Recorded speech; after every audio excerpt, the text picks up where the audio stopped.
La noticia requiere profundidad. En Notimundo están los protagonistas de la noticia. Iniciamos el diálogo con la licenciada María Brown, ministra de Educación, para hablar sobre precisamente los lineamientos para el inicio del año escolar en la Sierra y la Amazonía. Ministra, gracias por estar con nosotros. Fausto Yepes le saluda. Bienvenida. Muy buenas noches, un gusto estar aquí con ustedes y más bien muy agradecida porque siempre estos espacios de comunicación con la ciudadanía son de suma importancia. Sí, creo que es importante para todos quienes nos escuchan. También muchos tendrán sus niños ya a puertas del inicio de clases y un poco saber qué cambia en este nuevo inicio de clases, en este nuevo año lectivo. Se vuelve a la presencialidad del 100%, que es uno de los principales cambios, pero hay sin duda nuevos desafíos. Así es, y este año, al igual que en otras ocasiones, iniciamos el año lectivo de manera escalonada.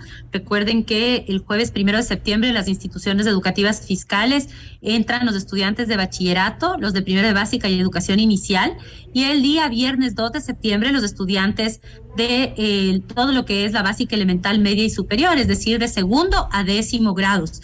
Estos 2 días son los días de inicio de las clases en las escuelas y colegios fiscales, y hay instituciones educativas, fiscomisionales, particulares o municipales que pueden tener horarios diferenciados. Recordemos que ahora la norma permite que estas instituciones puedan tener cronogramas un poco diferentes. Hemos tenido además un periodo de matrículas y traslados que para nosotros han sido sumamente alentadores. En cuanto a matrículas, vemos también un repunte respecto al último periodo, lo cual nos da también una pauta de que estamos recuperando estudiantes respecto a aquellos que han dejado de estudiar a lo largo de la pandemia. Ahora que regresamos a presencialidad, tuvimos para matrículas ordinarias de Sierra Amazonía 108,180 estudiantes matriculados en los distintos años lectivos del sistema fiscal, siendo siempre pues los niños de inicial y los niños de primero de básica la mayoría de ellos.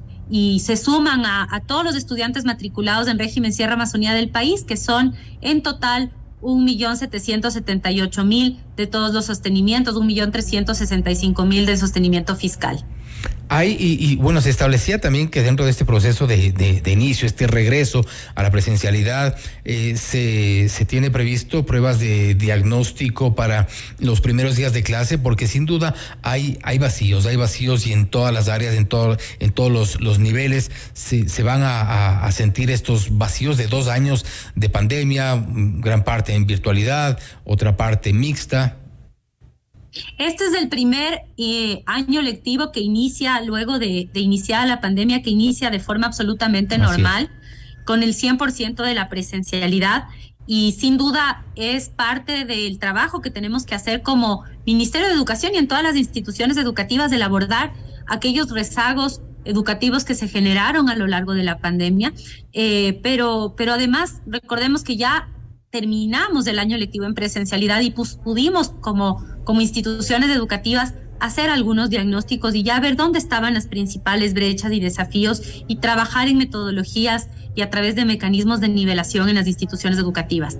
Cada nuevo año lectivo presenta una oportunidad para iniciar con un diagnóstico de dónde están los estudiantes, qué han aprendido, cuáles son sus fortalezas, qué han aprendido además en sus casas, porque recordemos que los estudiantes vienen con un bagaje de conocimientos ya preestablecidos de sus familias, de sus hogares. Aprendemos en todos los lugares y estos conocimientos también forman parte de esta mochila con la que llegamos. Llegamos con una mochila puesta llena de conocimientos que también deben ser aprovechados y fomentados dentro de la institución educativa y trabajar con aquellas fortalezas y trabajar con aquellas debilidades o desafíos en donde podemos fortalecer. Y es así que los primeros días de clase siempre se destinan, no solamente ahora luego de la pandemia, sino normalmente y por lo general en las instituciones educativas se hacen estos primeros momentos de adaptación, primero para conocer a nuestros nuevos docentes, saber exactamente dónde va a ser nuestra aula principal, conocer los distintos ambientes dentro de la institución educativa y también para hacer estos primeros momentos de diagnóstico y también para recordar un poquito dónde nos quedamos antes de finalizar el año lectivo y volver a coger el ritmo de clases. Y esto es lo que vamos a hacer. También volvemos en la normalidad en otros temas, como ustedes saben ahora, ya volvemos al uso de los uniformes, ya volvemos también al funcionamiento regular para permisos de funcionamiento, permisos de incrementos en pensiones, matrículas de las instituciones educativas particulares y fiscomisionales. Vemos cómo ya el sistema educativo va recobrando esa normalidad producto de la reactivación, una reactivación que afecta o incide en la economía, que también se ha visto una reactivación sumamente importante con el trabajo que ha hecho el gobierno del encuentro y por supuesto también por el control de la pandemia que ha permitido que volvamos a reactivarnos, y en la educación. Vemos esta reactivación en educación. Pero, ministra, este es un momento como para revisar las pensiones, las matrículas, los costos. En algunos casos hemos leído quejas en redes sociales que se han comenzado a incrementar pensiones, incrementar matrículas. No sé si es que este es un momento quizá, por otro lado, para el control por parte del Ministerio de Educación. Siempre se hace un control. Hemos trabajado en una revisión de los instrumentos legales para cuáles son los requisitos para incrementar pensiones y matrículas. Existe un techo, un tope que no puede ser excedido, y la normativa actual lo que plantea es absoluta transparencia en cuáles son los valores que van a ser cobrados a las familias para que ellos puedan tomar decisiones no solamente alrededor de pensiones y matrículas, sino también de otros valores o costos asociados de la educación particular. Sin embargo, también tenemos que evitar especulación y tenemos que evitar abusos. Por lo tanto, cuando hay una institución educativa o si es que existiera una institución educativa que está cobrando rubros por fuera de los aprobados por el Ministerio de Educación o está solicitando que se incurren en otros gastos adicionales a los que se había socializado con las familias, esto debe ser reportado, porque tampoco se pueden permitir los abusos. Ahora, ¿cuál es el trámite en estos casos? Con el inicio de régimen Costa. Recordemos que en régimen Costa ya se admitió también para el inicio de este año lectivo este mismo proceso. ¿Y cuál es el trámite para los padres que están detectando este tipo de cosas? Se denuncia se presentan las quejas al Ministerio de Educación, y de ahí hay una supervisión, hay una visita quizá a los establecimientos. Así es, ustedes pueden hacer denuncias, toda la ciudadanía puede hacer denuncias a través de las líneas telefónicas del Ministerio de Educación, 1-800 Educación, las líneas telefónicas de los distritos educativos.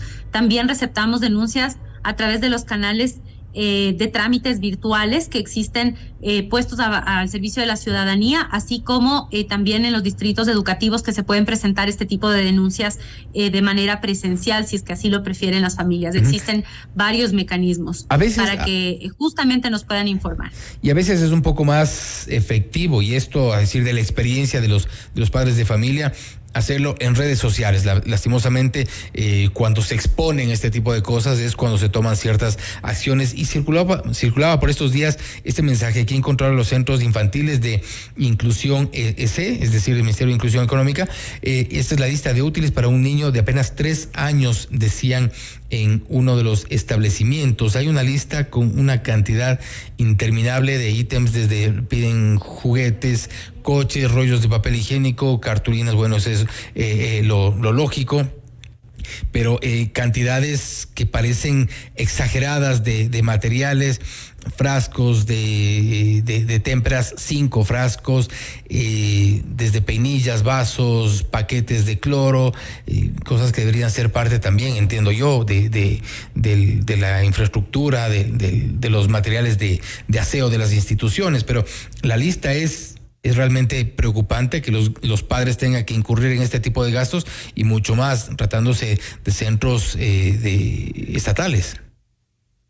Bueno, varios elementos importantes a mencionar. El Ministerio de Educación, como tú bien lo mencionaste, regula las instituciones educativas a partir de la educación inicial en su segundo subnivel, que son los niños que entran a las instituciones educativas, y para ellos y para todo el resto de niveles educativos hasta bachillerato tenemos una lista formal de útiles base, que es la que se puede solicitar. No puede excederse la institución educativa fiscal solicitando como obligatorios elementos que no están en esa lista. Hemos también visto que existen listas falsas o instituciones educativas que publican listas adicionales a las listas aprobadas por el Ministerio de Educación. Esto también puede ser denunciado. Las familias pueden revisar en este momento en la página web y en las redes sociales del Ministerio de Educación qué incluyen estas listas, y ustedes van a ver que son elementos absolutamente básicos y esenciales, no son excesivos. Estamos hablando de una lista de qué costo aproximadamente, el mínimo.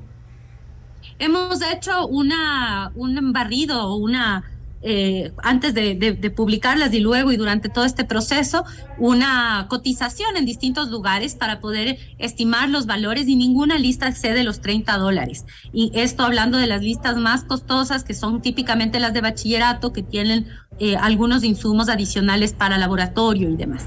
Pero ninguna excede los $30 en el costo de mercado.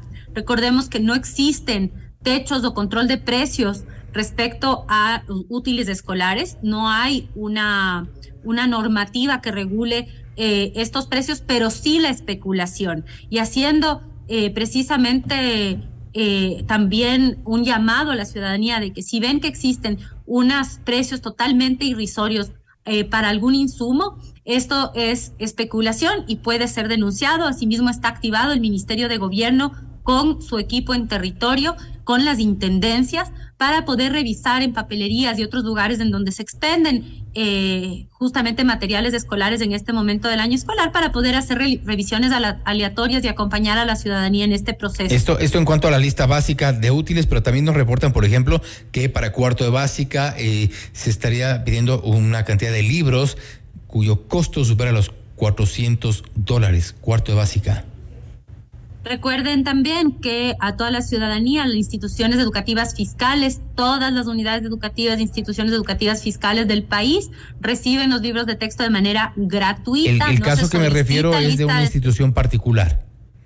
¿Cómo se controla eso? En las instituciones particulares, ahí sí, como habíamos hablado hace un momento, la normativa es distinta, y lo que plantea el acuerdo ministerial vigente es que la institución educativa transparente cuáles son los costos, incluyendo cuáles van a ser los libros de texto que va a seleccionar la institución educativa para sus estudiantes y cuáles va a solicitar a las familias, pidiendo también, por ejemplo, que haga transparente y socialice con su comunidad educativa cualquier otro rubro o valor, para que las familias puedan tomar decisiones informadas, precisamente para que sepan si estoy en esta institución educativa, si opto por una institución educativa particular, cuánto voy a tener que invertir, y que puedan tomar una decisión respecto a si es que están de acuerdo con aquello o no. De su experiencia, ministra, ¿no le parece que $400 para textos para cuarto de básica es un precio exagerado? Sí, parecería excesivo. No he visto la lista a la que se está haciendo referencia, pero típicamente, digamos, en promedio, un grupo de libros de texto para un año lectivo está por debajo de ese valor. Habría que ver la lista. No he visto esta que tú estás mencionando exactamente qué incluiría, pero ciertamente pues es un costo elevado y habría que ver. De todas maneras, como les mencionaba, allí sí hay una normativa vigente que tiene que ver con la transparencia, y también hay una libertad o una potestad que tienen las familias de elegir los servicios privados cuando optan por un servicio privado en función de información transparente, no solamente los costos, sino también el tipo de educación que van a recibir sus hijos. No obstante, en muchos casos hay familias que han iniciado con un colegio. Es muy complicado también para los chicos cambiarlos de su ambiente en el que se han desarrollado todo el tiempo, y que se generen este tipo de lo que consideran los padres abusos. También debe dar alguna garantía la entidad que está a cargo de estos controles, porque ciertos abusos no deberían al menos permitirse. Y por eso está el acuerdo ministerial vigente, en donde se exige que sean transparentados y además que estén dentro de los rangos legales establecidos en ese mismo acuerdo ministerial, un acuerdo que además fue construido con participación de miembros, digamos, de la comunidad educativa y también federaciones, para que exista un acuerdo respecto a cómo se va a manejar. Además, muchos de estos elementos se incluyen en el Código de Convivencia, y por ejemplo, los uniformes se incluyen en el Código de Convivencia y deben ser acordados con la comunidad educativa. Uno de los elementos que también puede reportar la familia si es que no está conforme con este tipo con estas decisiones que toman las instituciones educativas particulares, es verificar y revisar cómo fue construido el Código de Convivencia en donde se establecen estos insumos, porque deben ser construidos de manera participativa y con la comunidad. Si no hay un acuerdo de la comunidad, también ahí hay una falta en un proceso y se está imponiendo un código de convivencia al que no accedió la familia. Pero también vemos casos en los cuales las familias conocen cuáles son las pensiones, conocen cuáles son los costos, acceden a esto y de todas maneras en lo posterior a lo mejor manifiestan inconformidad, y allí sí es importante que se asuma esa corresponsabilidad. Cuando tomamos una decisión como consumidores, en este caso y como padres de familia, tenemos toda la información, accedemos y muchas veces incluso firmamos un contrato en el cual accedemos a estas condiciones, pues también hay una corresponsabilidad. Entonces ahí hay dos partes, o digamos tres en este caso, el órgano rector, el oferente del servicio y la familia, que entran en un contrato, en una relación en donde hay también responsabilidades, y también varían mucho los contratos de institución a institución, y allí hay un instrumento al cual se puede recurrir en caso de existir abusos. Que eso sería lo importante, porque también hay que entender la situación en la que se ponen los padres de familia, el momento de tener que eventualmente decidir por un cambio de colegio. No es fácil tampoco conseguir cupos. El momento de decidir por un reclamo, suele ocurrir que el momento que un padre de familia reclama, hay el comportamiento con el estudiante cambia, hay ciertas retaliaciones inclusive. Entonces es bastante complicado también pedir a los padres que simplemente opten por otros servicios educativos. A veces se comprometen, sí, pero si es que no hay una entidad de control que ponga freno a ciertos abusos, como le mencionaba hace un momento, a usted mismo le parece que es demasiado, $400 en textos para cuarto de básica, sí creo que merece al menos una inspección y un control. Así es, y por eso están activadas las intendencias, está vigente el acuerdo ministerial de costos, está vigente la normativa. Igual recordarle a la ciudadanía y a quienes nos escuchan en cómo está conformado nuestro sistema educativo. En el régimen Sierra Amazonía tenemos 6.669 instituciones educativas en total, de las cuales de sostenimiento fiscal son 4.798. Como vemos también, la amplia mayoría del servicio educativo en nuestro país es fiscal, y en estos establecimientos no existen cobros de pensión, no existen cobros de matrícula, no pueden cobrarles libros de texto. Recordarles a la ciudadanía, si es que están exigiéndoles pagos o compras de insumos que como libros de texto, esto no está autorizado por la autoridad, ustedes pueden denunciarlo, y las listas de útiles son listas que son estandarizadas, son las mismas para todas las instituciones educativas fiscales del país, y no se puede solicitar ningún insumo por fuera de esa lista a ningún estudiante. Y además, en la institución educativa fiscal, si existe una familia que está en condiciones de pobreza, que no puede adquirir la lista de útiles antes del inicio del año lectivo, tampoco esto puede ser utilizado o puede ser una excusa para impedir que el estudiante vaya a clases. No se puede constituir en una barrera de acceso a la educación cuando estamos hablando de familias que están en situaciones de pobreza o pobreza extrema. Ahora bien, también vemos que el producto de esta reactivación de la cual estábamos hablando hace un momento permite que volvamos a la normalidad en términos generales. Vemos una economía que, si bien todavía hay familias que se están reactivando, también vemos una economía bastante reactivada en cuanto a ventas. Por ejemplo, para tener algunas referencias, en cuanto a ventas dentro del país, ventas nacionales acumuladas entre enero y julio, comparando las ventas de enero y julio del 2019 versus las del 2022, hoy día en el 2022 ya hemos superado los 120,000 millones en ventas, que versus los 107 millones del 2019, es decir, estamos superando ventas respecto a lo que se vendía en pospandemia. Igualmente vemos un incremento en lo que tiene que ver con afiliaciones, que son empleos y número de afiliados. Vemos este año 116,000 nuevas afiliaciones hasta el momento, y por lo tanto desde el inicio del gobierno acá, y por lo tanto también vemos una reactivación. Entendemos parte de las en la economía. Sí, entendemos parte de las cifras de reactivación, se manejan algunas desde el gobierno. Evidentemente hay una reactivación económica, cierto, recuperación en cuanto a los empleos, pero tampoco estas cifras se compadecen necesariamente con la situación económica de los padres de familia, y esto se evidencia en las quejas en redes sociales, se evidencia, basta salir y conversar con la gente, pero en todo caso estaremos nosotros pendientes, señora ministra, para incluso hacerle llegar ciertas denuncias de instituciones donde estén generándose esta suerte de abusos, para que pueda controlarse y pueda ejercerse algún tipo de control, ministra. Con gusto, estamos absolutamente dispuestos y disponibles, todo el equipo desplegado, así como con apoyo del Ministerio de Gobierno y las intendencias, para precisamente velar por el interés de los ciudadanos, ver que no existen este tipo de abusos. Estamos absolutamente atentos y dispuestos. Además, recordarles yo creo que también vale la pena hacer un llamado, así como nos preparamos con útiles, con uniformes, y estamos pues ya los niños muy ilusionados de volver a clases. También recuerden volver a clases con el esquema completo de vacunación. Los niños, sobre todo los más pequeños que van por primera vez a clases, llévenles a los centros de salud, que se vacunen, que lleguen protegidos, bien vacunados. Así, eso también es una recomendación importante, no solamente ahora que estamos en un periodo en donde todavía tenemos el COVID dando vueltas, sino siempre estar al día con las vacunas es también un elemento muy, muy importante para nosotros. Importante tener todo a punto. Señora ministra, gracias por estar con nosotros.